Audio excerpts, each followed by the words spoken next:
નમસ્કાર. ચાલો આજે એક એવી મજાની વાત કરીએ. ક્યારેય વિચાર્યું છે કે એક સાવ સાદી દેખાતી નળીની અંદર આખી જાદુઈ દુનિયા કેવી રીતે સમાઈ શકે? હા, આપણે વાત કરી રહ્યા છીએ એ જ રહસ્યમય અને સુંદર કેલિડોસ્કોપની. ચાલો આજે એની દુનિયામાં એક સફર કરીએ. અરે વાહ! જરા પેટર્ન તો જુઓ. કેટલી અદ્ભુત, રંગબેરંગી અને એકદમ પરફેક્ટ. જ્યારે પણ એને સહેજ ફેરવીએ એટલે તરત જ એક નવી જ દુનિયા આપણી આંખો સામે આવી જાય. સાચું કહું તો કોઈ જાદુથી ઓછું નથી લાગતું ખરું ને? પણ સવાલ એ છે કે શું આ ખરેખર જાદુ છે કે પછી આની પાછળ કોઈક વિજ્ઞાનનો હાથ છે? તો બસ આ જ સવાલનો જવાબ આપણે શોધવાનો છે. આટલી બધી અનંત પેટર્ન જે ક્યારેય એક જેવી નથી હોતી એ બને છે કેવી રીતે? ચાલો ત્યારે આ જાદુઈ દેખાતી વસ્તુ પાછળનું વિજ્ઞાન શું છે એ સમજીએ અને આ રહસ્ય પરથી પડદો ઉઠાવીએ. તો ચાલો સીધા જ વાત કરીએ એ વિજ્ઞાનની જે આ જાદુ પાછળ છુપાયેલું છે. અને તમને જાણીને નવાઈ લાગશે કે આટલા સુંદર દ્રશ્યો પાછળનો સિદ્ધાંત એકદમ સરળ છે. તો આ જાદુનું જે સિક્રેટ છે ને એ છે પ્રકાશનું પરાવર્તન. હા, એ જ સિદ્ધાંત જેનાથી આપણે અરીસામાં આપણી જાતને જોઈ શકીએ છીએ. ફેર માત્ર એટલો જ છે કે કેલિડોસ્કોપમાં એક નહીં પણ ઘણા અરીસાઓ એકસાથે કામ કરે છે. આ અરીસાઓ શું કરે? એ પ્રકાશ અને અંદર રહેલી નાની નાની રંગીન વસ્તુઓને વારંવાર આમથી તેમથી આમ પરાવર્તિત કરે છે. અને આનાથી જ એક જ ચિત્રની હજારો કોપીઓ બને છે, જે મળીને એકદમ સુંદર પેટર્ન બનાવે છે. હવે જો આપણે કેલિડોસ્કોપની અંદર ઝાંખીને જોઈએ તો શું દેખાશે? સામાન્ય રીતે 3 અરીસા જેને એકબીજા સાથે જોડીને ત્રિકોણ જેવો આકાર બનાવેલો હોય છે. એટલે જેવો પ્રકાશ અંદર જાય એ તરત જ આ અરીસાઓની વચ્ચે આમતેમ અથડાયા કરે છે અને જેટલી વાર અથડાય એટલા નવા પ્રતિબિંબ બને. બસ આ જ કારણ છે કે આપણને અસંખ્ય ચિત્રો દેખાય છે. તો આખા ખેલનો સાર શું છે? બસ 3 જ મુખ્ય વસ્તુઓ જોઈએ.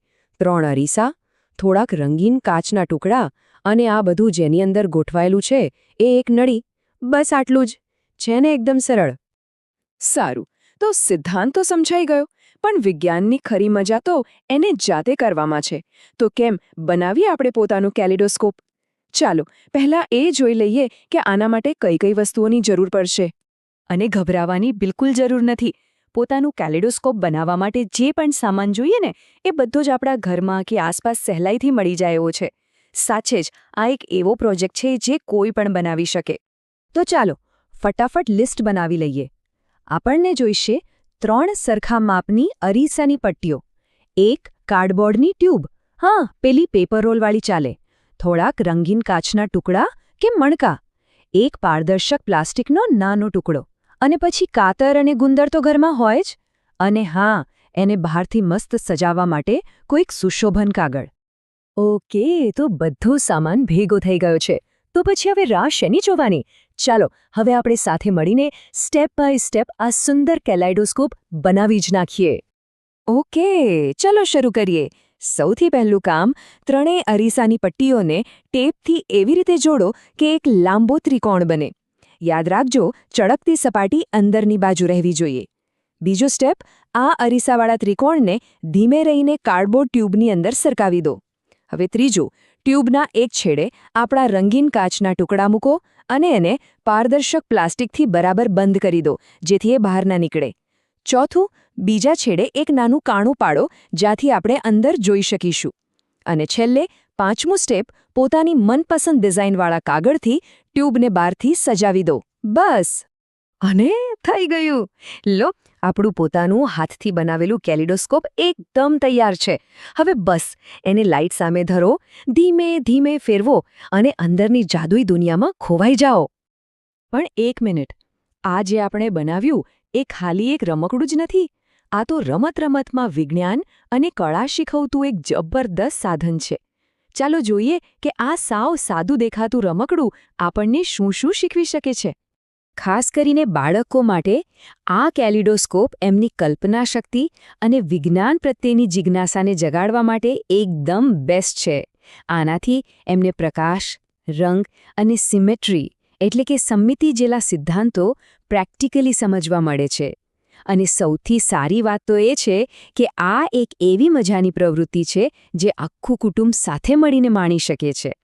તો ટૂંકમાં આ એક નાના પ્રોજેક્ટમાંથી આપણને શું શું શીખવા મળ્યું? પહેલું, વિજ્ઞાનનો એક મુખ્ય સિદ્ધાંત પ્રકાશનું પરાવર્તન. બીજું, આપણી ક્રિએટિવિટી એટલે કે સર્જનાત્મકતાનો વિકાસ થાય છે. આપણે અલગ અલગ રંગો અને આકારો વાપરી શકીએ છીએ. અને ત્રીજું, આપણા હાથનું કૌશલ્ય પણ સુધરે છે. સાચે જ આ તો વિજ્ઞાન, કલા અને કારીગરીનો એક સુંદર સંગમ છે. અને અંતમાં ચાલો એક વિચાર સાથે આ વાત પૂરી કરીએ. જરા વિચારો, વિજ્ઞાનના બીજા એવા કયા સિદ્ધાંતો છે જે આપણી આસપાસ આવી જ અદ્ભુત સુંદરતા બનાવે છે? જેમ કે આકાશમાં દેખાતું મેઘધનુષ્ય, એ પણ તો પ્રકાશનું જ એક કરતબ છે. અથવા તો બરફના નાના કણની અદ્ભુત ડિઝાઇન. આપણી આસપાસની દુનિયા આવા તો કેટલાય ઉદાહરણોથી ભરેલી છે, જ્યાં વિજ્ઞાન અને સુંદરતા એકબીજામાં ભળી જાય છે. બસ જરૂર છે એને ધ્યાનથી જોવાની અને સમજવાની.